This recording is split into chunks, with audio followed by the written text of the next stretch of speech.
I'm going to go to Big League Baseball today. As we mentioned, Hunter Strickland and Bryce Harper got suspensions handed down, which they are appealing from Major League Baseball. Harper got 4 games, Strickland got 6 games, and Strickland deserved to get more than Harper. Harper shouldn't have gotten any. Hunter Strickland started this. Don't tell me Bryce Harper started this, Dave Ross.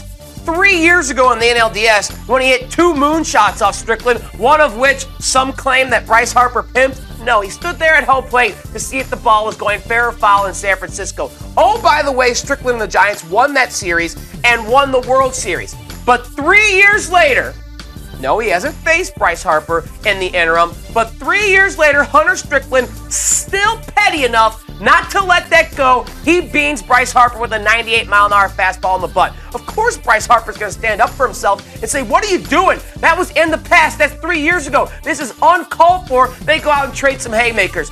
Hunter Strickland is 100% at fault for the melee we saw on Memorial Day at AT&T. He is the only one that deserves a suspension as far as I'm concerned because he was so small and so petty to 3 years after the fact try and get retribution against Bryce Harper for Bryce Harper doing his job, hitting fastballs that were thrown right down the middle. Hunter Strickland, what you should have done instead of beating Bryce Harper 3 years later is gone at him with the heat again and tried to strike him out like a real man. Instead, you act like a coward, and you should have been the only one suspended for what happened in San Francisco on Monday.